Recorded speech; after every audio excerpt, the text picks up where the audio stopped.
Math PM पे आपका स्वागत है। मैं हूं मोनू और आज हम लोग पढ़ेंगे 28 सितंबर रेलवे ग्रुप डी में जो मैथ के क्वेश्चन आए हैं उनको सॉल्व करेंगे। जैसे पहला क्वेश्चन कह रहा है कि ए नल किसी टंकी को 3 घंटा में भरता है और बी 5 घंटा में खाली करता है, तो दोनों मिलकर कितना समय में काम पूरा करेंगे।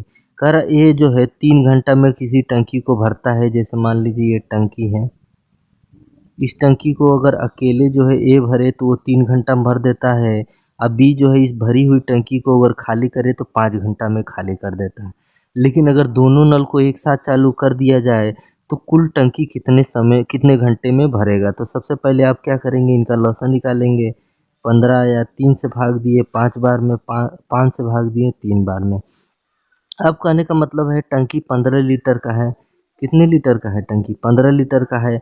पहला जो है इसमें 5 लीटर 1 घंटे में पानी डाल रहा है। अभी जो है 1 घंटे में 3 लीटर पानी निकाल रहा है। अगर दोनों का 1 घंटा का देखा जाए तो 5 में से 5 लीटर डाल लिया और दूसरा नल 3 लीटर निकाल लिया, तो टंकी में कुल कितना शेष पानी रह गया? 2 लीटर पानी टंकी में शेष रह गया। अब क्या करेंगे, इस 15 को 2 से भाग देंगे तो कितना आ जाएगा? 7 सही 1/2 घंटा टंकी को भरने में लगा समय है। अब नेक्स्ट क्वेश्चन है कि दो संख्याओं का गुणनफल 270 है। एक संख्या 15 है तो दूसरा संख्या क्या होगा। जैसे मान लीजिए दो संख्याएं हैं ए और बी है, इनका गुणनफल 270 दिया है। ए मान लीजिए संख्या 15 है तो बी आपको निकालना है। तो ए की जगह हम ए का मान रख देंगे यहाँ पे 15 गुणे बी बराबर 270। इसको सही से भी बना दे रहा हूँ। तो 15 गुणे में है तो इधर आके क्या हो जाएगा, भाग में आ जाएगा। तो इधर मैंने भाग में दे दिया। 15 एकम 15 12 बचा, 15 अट्ठे 120। तो दूसरी संख्या हमारी कितनी निकल के आई? 18 निकल के आई। अब नेक्स्ट क्वेश्चन है कि ए किसी काम को 1/5 काम 6 दिन में और बी 1/4 काम 8 दिन में, दोनों कितने दिन में करेंगे। अब कह रहा ए जो है एक काम का 1/5 भाग 6 दिन में करता है, बी जो है उसी काम का 1/4 भाग 8 दिन में करता है। इस तरह क्वेश्चन के लिए सबसे पहले हम लोग नीचे से गुणा करेंगे तो कितना आ जाएगा? 6 5 30 हो जाएगा। तो हमारा एक बचेगा, मतलब एक काम वो 30 दिन में करता है। फिर नीचे से गुणा करेंगे, 8 चौक कितना होता है? 32 होता है। तो हमारा एक काम कितने दिन में करेगा? 32। जो बी जो है एक काम हमारा कितने दिन में करेगा? 32 दिन में करेगा। अब क्या करेंगे, सबसे पहले हम लोग दोनों का लसन निकालेंगे। तीन दोनों का लसन निकल के कितना आया? 480 निकल के आया। अगर हम 30 से भाग देंगे तो कितना बार में जाएगा? 15 बार में जाएगा। अगर 32 से भाग देंगे तो कितना बार में, नहीं 30 से भाग देंगे तो अब 16 बार में जाएगा। अब 32 से भाग देंगे कितना बार में जाएगा? 15 बार में जाएगा। अब क्या करेंगे, दोनों को जोड़ लेंगे क्योंकि दोनों को साथ में काम कराना है। तो हमारा 31 हो जाएगा। तो लौसा आप ऊपर रखिए और 31 से भाग दे दीजिए। इतना ही दिन लगेगा क्या, उन दोनों को मिलकर काम करने में, एक काम पूरा समाप्त करने में। फिर नेक्स्ट क्वेश्चन है कि यदि ए स्क्वायर माइनस 4x प्लस 1 बराबर 0 है तो इसके मूल बराबर है, तो ए का मान ज्ञात कीजिए। जब बात करें मूल बराबर का तो हमारा कौन सा फार्मूला लगता है? बी का स्क्वायर 4ac लगता है। तो इसमें बी क्या है? -4 है। और ए क्या है? ए है। और सी क्या है? 1 है। तो उसको हम उसी जगह रखेंगे। तो बी की जगह क्या रखेंगे? -4 रखेंगे। तो -4 का होल स्क्वायर 4। ए बराबर क्या दिया? ए दिया है। 80 बराबर दिया है 1 दिया है। -4 का होल स्क्वायर करेंगे 16 हो जाएगा। 4 गुणे ए हो जाएगा, 1 से गुणा करेंगे वही हो जाएगा। 4 1 कम 4, 4 चौक 16। तो ए बराबर कितना निकल के आया है हमारा? 4, जो कि आपका क्या हो जाएगा? आंसर हो जाएगा। अब नेक्स्ट क्वेश्चन है कि एक गोले का त्रिज्या 9 सेमी है तो इसका पृष्ठ क्षेत्रफल क्या होगा। जैसे गोले की त्रिज्या 9 सेमी दे दिया है तो इसका पृष्ठ क्षेत्रफल आपको बताना है। सबसे पहले हम लोग गोले का फार्मूला लिख लेंगे। जैसे आयतन का फार्मूला क्या होता है? 4/3 पाई आर क्यू रहता है। याद करने के लिए पृष्ठ क्षेत्रफल का फार्मूला रहता है 4 पाई आर स्क्वायर, और संपूर्ण पृष्ठ क्षेत्रफल का फार्मूला होता है 4 पाई आर स्क्वायर। दोनों का फार्मूला क्या रहता है? एक ही रहता है। तो हमको पृष्ठ क्षेत्रफल निकालना है तो इस वाले फार्मूले पर रखेंगे 4 पाई का पाई, आर बराबर क्या दिया है? 9 का होल स्क्वायर। तो 9 9 कितना हो जाएगा? 81 गुणे 4 गुणे पाई। 4 से 81 में गुणा करेंगे, 4 1 कम 4, 4 8 32। तो आंसर कितना निकल के आया? 324 पाई वर्ग सेमी या तो ऐसे लिख सकते हैं, सेमी पे स्क्वायर लगा सकते हैं। तो ये आपका आंसर हुआ। अब नेक्स्ट क्वेश्चन है कि दो वृत्त एक दूसरे को बाह्य रूप से टी पर स्पर्श करते हैं। आर एस पी और क्यू पर वृत्तों को स्पर्श करने वाले दो वृत्तों की सीधी उभयनिष्ठ स्पर्श रेखा है। कोण टी पी क्यू 42 डिग्री है, तो कोण पी क्यू टी डिग्री में क्या मान होगा। अब कह रहा है दो वृत्त जो है एक दूसरे को बाहर से स्पर्श कर रहे हैं, जहाँ पे स्पर्श कर रहे हैं वहाँ पे कौन सी बिंदु है, टी है। अब वृत्तों के दो बिंदु पे, जैसे यहाँ पे पी और यहाँ पे क्यू, एक उभयनिष्ठ मतलब सीधी रेखा खींची गई है जो दोनों को कहाँ मिलाती है, आर और यस पे मिलाती है। यही तो, आर और यस दोनों पे मिलाती है। अब कह रहा है कि टी पी क्यू जो यहाँ पे टी है, यहाँ से एक वृत्त त्रिभुज बनता है, ये त्रिभुज बन गया। फिर कहा है टी पी क्यू, यहाँ का जो मान दिया है कितना है, 42 डिग्री का दिया है। अब आपसे पूछा है कि पी क्यू टी यहाँ का मान आपको पूछा है। जैसे ये इस प्रकार का त्रिभुज हो गया, अगर मैं बाहर निकालूँ तो ये टी हो गया, ये पी हो गया, ये क्यू हो गया, ये 42 डिग्री है और इसका आपको मान बताना है। तो जब ये उभयनिष्ठ पर एक त्रिभुज बने जहाँ पे ये बिंदु मिलता है, तो ये आपका क्या रहेगा, 90 डिग्री का कोण रहता है। ये एक परमेय है, ये अगर आप नहीं जानेंगे तो कोण नहीं निकल पाएगा। ठीक, अब हमको पता है कि तीन भुजा से तीन त्रिभुज मतलब एक त्रिभुज बना है, तो कितना कोणों का योग रहता है, 180 रहता है, जिसमें से 90 ये निकल गया, कितना बचा, 90 बचा। अब इसमें से 42 निकालना है, तो 42 निकाल दिए तो कितना बचा, 48 बचा। तो ये इसका मान कितना निकल के आया, 48 डिग्री निकल के आए, जो कि आपका आंसर हुआ। अब नेक्स्ट क्वेश्चन दिया है कि माध्यिका 12 माध्य 10 हो तो बहुलक ज्ञात कीजिए। अब माध्यिका 12 दे दिया है, माध्य 10 दे दिया है, बहुलक दे दिया है। तो ये हमेशा एक न एक क्वेश्चन हर शिफ्ट में पूछा जा रहा है। तो बहुलक बराबर होता है 3 माध्यिका -2 माध्य।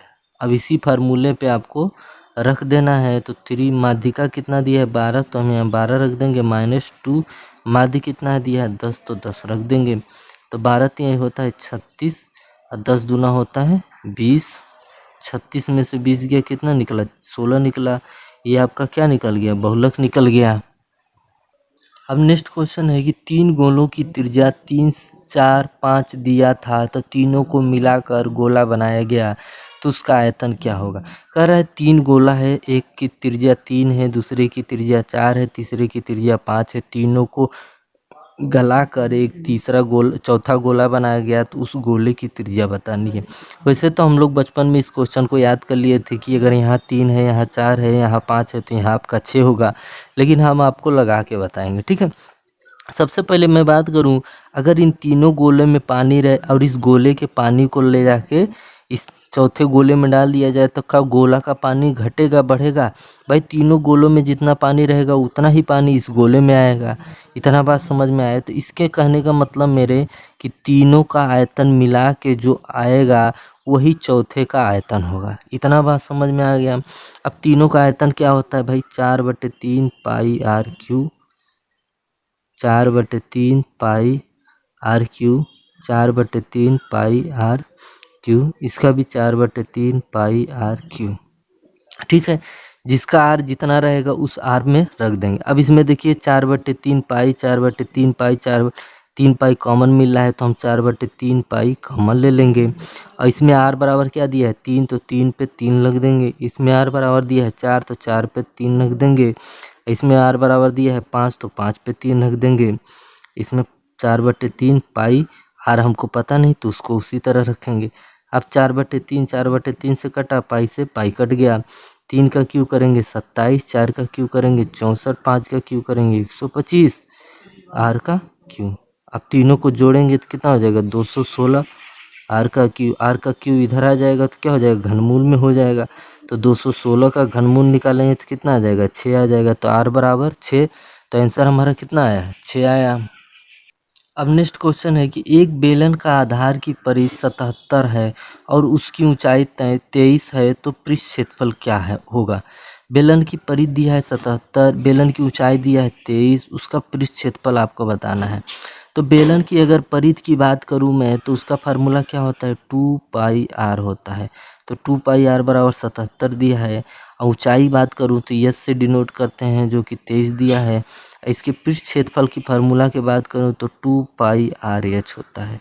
तो 2πr की जगह मैं 2πr का मान रखूँगा जो कि 77 है, और h का मान की जगह h का मान रखूँगा जो कि 23 है। अब गुणा कर देंगे तो 23 सत्ते कितना होता है, 161 होता है।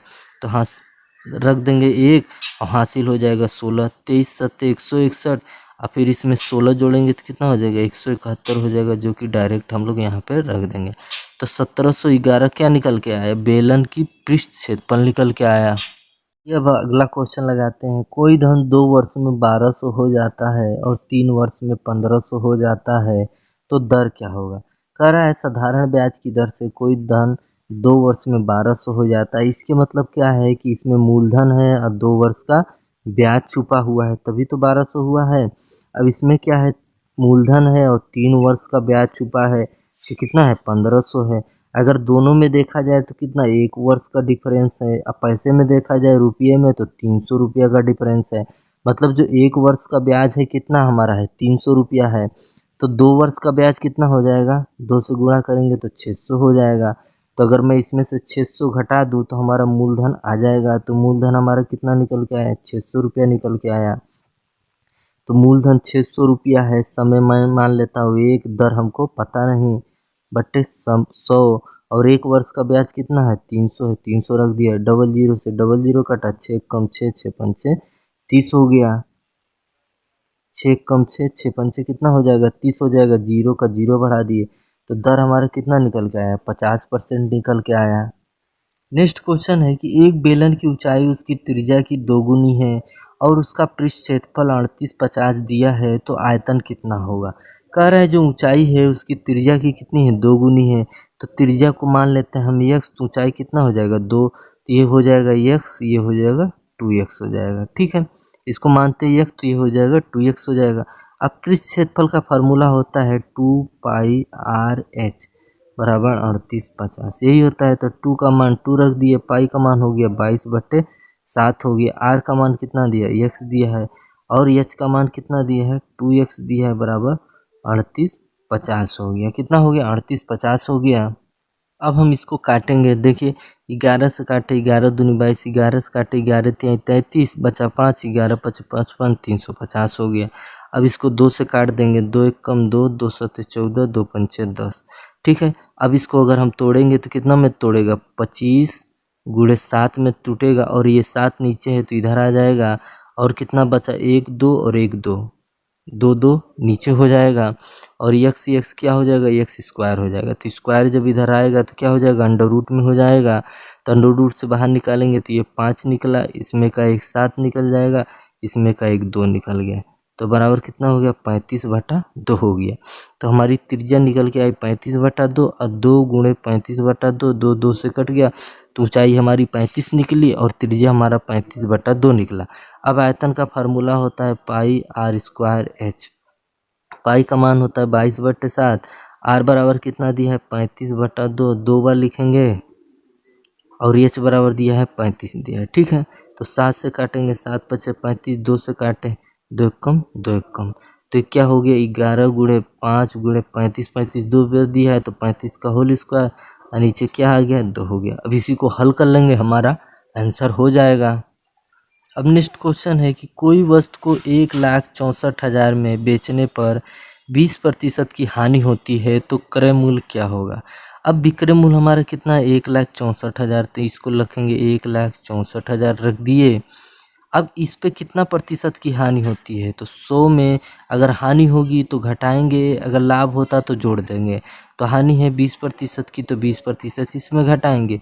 और क्रय मूल्य हमेशा कितने प्रतिशत पर रहता है, 100% पर रहता है। तो हमको किससे गुणा करना है, 100 से गुणा करना है। ठीक है, तो 100 में से 20 गया, कितना बचा, 80 बचा। 0 से 0 काट दिए, 8 से गुणा किया, 8 दूनी 16 और 8 पंचे 40, 0 का 0, ये 2 0 और उतार दिए। कितना आया, 2,05,000 रुपया वस्तु का कितना निकल के आया, क्रय मूल्य निकल के आया। अब नेक्स्ट क्वेश्चन है कि एक शहर की जनसंख्या पहले साल 10% बढ़ती है, दूसरे साल 8% की कमी होती है, तो प्रतिशत बदलाव क्या होगा। अब बढ़ी है 10%, घटी है 8%, तो फार्मूला आपको क्या लगेगा, जब मतलब दो चीज़ें प्रतिशत में बढ़ती हैं, घटती हैं, या एक बढ़ती है, एक घटती है, एक घटती है, दूसरी बढ़ती है, तो हम लगाएंगे a+b बराबर 100 लगाएंगे। यही हमारा जो लास्ट में आएगा उतना, अगर प्लस में आता है तो प्रतिशत वृद्धि होगी, अगर माइनस में आता है तो प्रतिशत की कमी होगी। और ए के सामने मान लीजिए जो अगर बढ़ेगा तो प्लस में रखेंगे, अगर घटेगा तो माइनस में रखेंगे। अब ये बढ़ रहा है तो इसको हम लोग +10 रखेंगे, और ये घट रहा है तो इसको हम -8 में रखेंगे। तो ये 10 - 8, 10 गुणे -8 बराबर 100।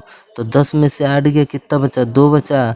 अब प्लस माइनस क्या होता है, माइनस होता है। 10 8 कितना होता है, 80, या 2 जीरो से भाग देंगे तो 2 अंक पे दशमलव लगेगा, और 2 में से 0.8 घटेगा तो कितना आएगा, 1.2% आएगा।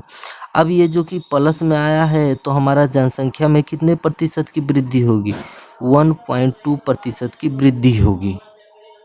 अब नेक्स्ट क्वेश्चन है कि एक लड़की की आयु अपनी बहन की आयु से 6 वर्ष अधिक है और उस लड़की की आयु 38 वर्ष है, तो उसकी बहन की आयु क्या है। कह रहा है एक लड़की की आयु उसकी बहन की आयु से 6 वर्ष अधिक है, अगर ये x होगा तो ये x+6 होगा। अब लड़की की आयु 38 दिया है, मतलब x+6 बराबर क्या दिया है, 38 दिया है, तो उसकी बहन की आयु मतलब x का मान बताना है आपको। तो x+6 बराबर दिया है 38, तो x को एक तरफ रख लेंगे और 6 को उधर जाएंगे तो माइनस में हो जाएगा। 38 में से 6 गया तो कितना बचा, 32। तो x बराबर मान निकला 32, तो उसकी बहन की आयु कितनी निकल गई, 32 वर्ष निकल गई। अब नेक्स्ट क्वेश्चन है 12.5% की दर से कोई धन 36 महीने में 19,800 हो जाता है तो मूलधन क्या होगा।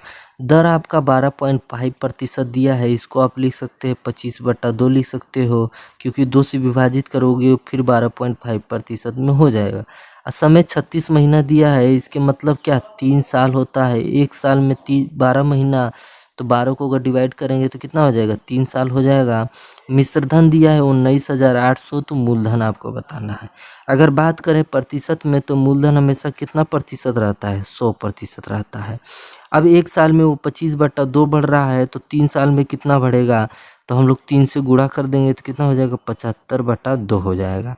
इतना प्रतिशत वो बढ़ गया, पहले वो 100% था, अब कितना बढ़ गया, 75/2% बढ़ गया। तो इसके मतलब क्या है कि जो ये मिश्र धन है 19,800, तो ये कुल मिला के 100% और 75/2% दोनों को मिला के आया है। हमको ज्ञात क्या करना है, मूलधन ज्ञात करना है, मतलब 100% आपको ज्ञात करना है, ठीक है।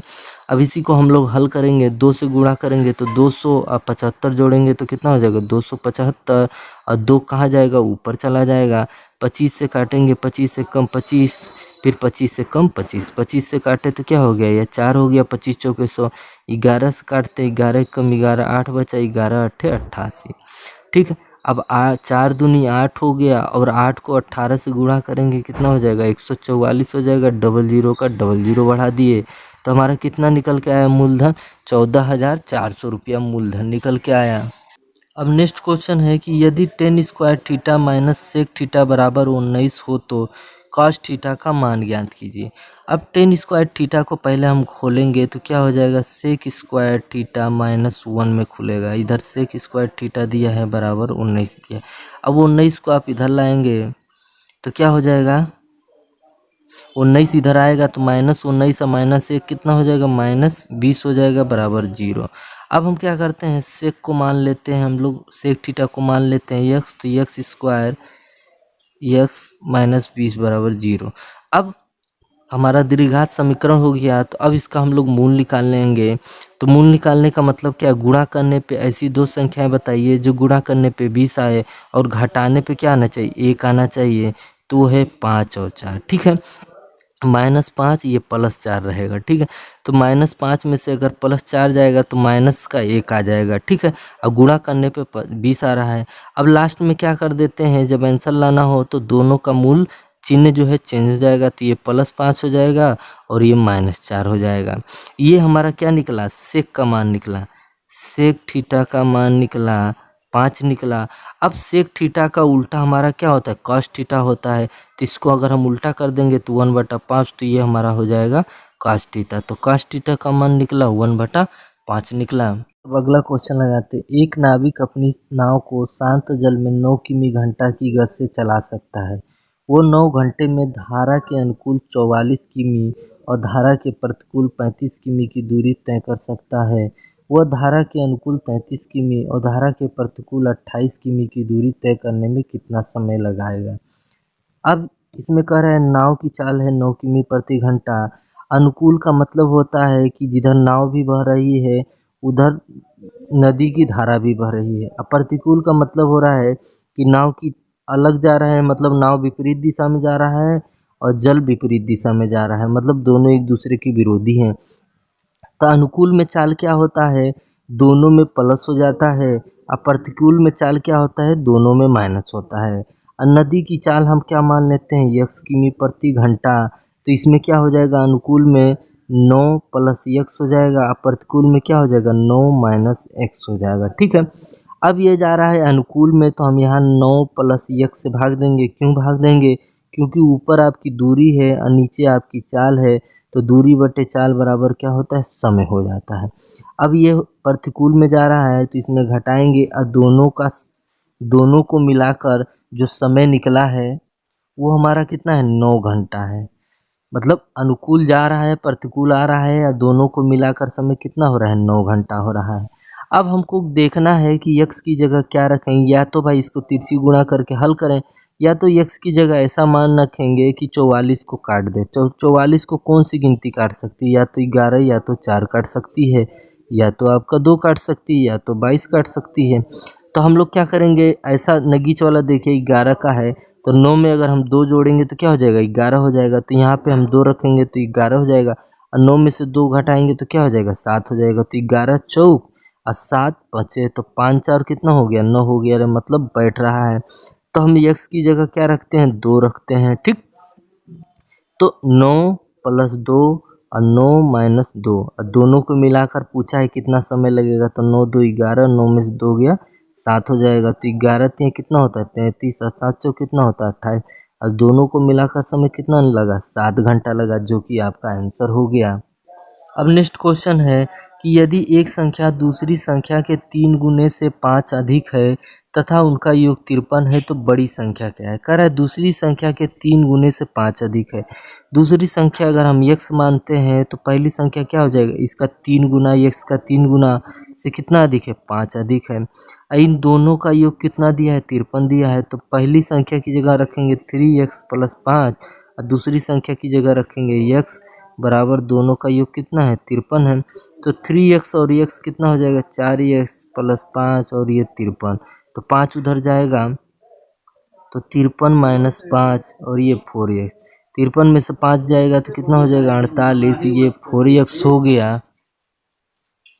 अब क्या करेंगे, इसमें 4 से भाग देंगे तो 4 1 कम 4, 4 1 कम 4, 4 दूनिया, मतलब x बराबर क्या निकला, 12 निकला। तो हमारा क्या मान पूछा था, कह रहा है बड़ी संख्या बताइए। तो x बराबर ये 12 हो गया।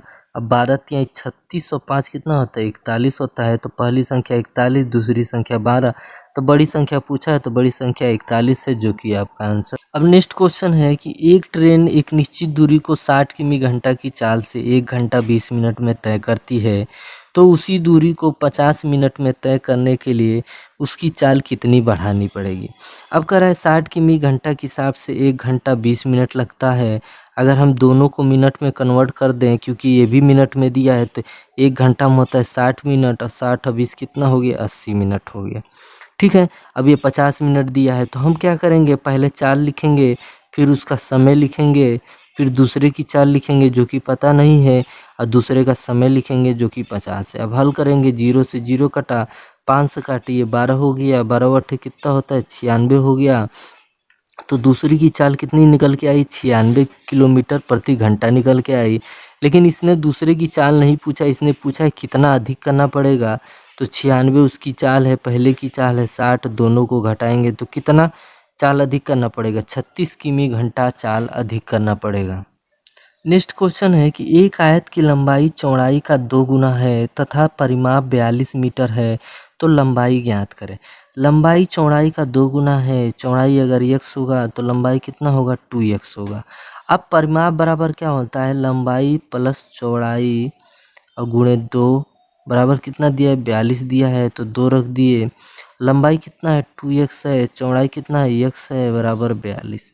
2 से काटेंगे दूनी और 1 से काटेंगे 2 एक कम 2 हो जाएगा, और 2 1 कितना हो जाएगा 3x हो जाएगा। ये 21 हुआ, 3 एक कम 3, 3 7 1, तो x का मान कितना निकल के आया 7 निकल के आया, तो यहाँ 7 हो गया, 7 दूना कितना होता है 14 हो गया। लंबाई पूछा है तो लंबाई कितना निकल के आया 14 मीटर निकल के आया, जो कि आपका आंसर हुआ। अब नेक्स्ट क्वेश्चन है कि यदि एक्स स्क्वायर माइनस ब्रैकेट में a माइनस 1 एक्स प्लस 10 बराबर 0 हो तथा एक मूल 5 है, तो a का मान ज्ञात करें। मतलब इतना दिया है द्विघात समीकरण में और एक मूल दे दिया है 5 और आपको a का मान बताना है। तो मूल का मतलब क्या होता है कि x का मान होता है, तो x बराबर हम क्या रखेंगे 5 रखेंगे। तो 5 का whole square minus a minus 1 और गुणे 5 प्लस 10 बराबर 0। तो 5 का स्क्वायर किए तो 5 हम 25, अब 5 से गुणा किए तो 5 है, फिर 5 से गुणा किए तो कितना हो जाएगा 5 हो गया, लेकिन ये ब्रैकेट में है खुलेगा, बाहर माइनस का चिन्ह है तो अंदर बदल जाएगा, प्लस 10 बराबर 0। ठीक है, अब -5 को हम लोग क्या करते हैं उधर भेजते हैं, तो +5 हो जाएगा। अब 25 5 कितना होता है 30, और 30 10 कितना होता है 40 होता है। तो 5 से कम 5, 5 अट्ठे 40, तो ए बराबर हमारा कितना निकल के आया 8 निकल के आया, जो कि आपका क्या हो जाएगा आंसर हो जाएगा। अब नेक्स्ट क्वेश्चन है कि यदि x square minus 5x plus 6 बराबर 0 का मूल ए बी हो तो a माइनस बी का मान ज्ञात कीजिए। अब इतना दिया है और इसका मूल कह रहा है ए बी है, तो a माइनस बी को आपको दोनों मूल को रख के घटा देना है, वही हमारा आंसर आएगा। तो पहले मूल ज्ञात करेंगे। तो ऐसी दो संख्याएं बताइए जिनको गुणा करने पे 6 आया और यहाँ पे प्लस है, तो जोड़ने पे क्या आना चाहिए -5 आना चाहिए। क्या आना चाहिए -5 आना चाहिए। तो हम ले लेंगे 3 2, गुणा करेंगे 3 और 2 को तो कितना हो जाएगा 6 हो जाएगा, लेकिन -3 और -2 को जोड़ेंगे तो कितना हो जाएगा -5 हो जाएगा। ठीक है, अब जब लास्ट में इसको बाहर निकालते हैं तो चिन्ह विपरीत कर देते हैं, तो ये हो जाएगा 3 और 2 हो जाएगा। तो हमारा मूल निकल गया, एक मूल निकला 3 और एक मूल निकला 2। तो हम क्या करेंगे मूल की जगह रख के इसको घटाएंगे, 3 में से 2 गया कितना हो गया 1 हो गया, जो कि आपका आंसर निकल आया। अब नेक्स्ट क्वेश्चन है कि एक वस्तु का अंकित मूल्य 8,240 रुपया है, तो उसे 12% छूट पर बेचा जाए तो विक्रय मूल्य क्या होगा। अंकित मूल्य दिया 8,240 रुपया, इस पे छूट आपको 12% देना है, विक्रय मूल्य आपको ज्ञात करना है। तो हम यहाँ रख देते हैं 8,240, इस मूल्य पर कितना 12% छूट देना है, तो इसको कितने में बेचेंगे 88 में बेचेंगे बटे 100। अब इसको गुणा करना है, 0 से 0 कट गया, 88 को अगर हम तोड़ ले तो 11 और 8 में टूटेगा।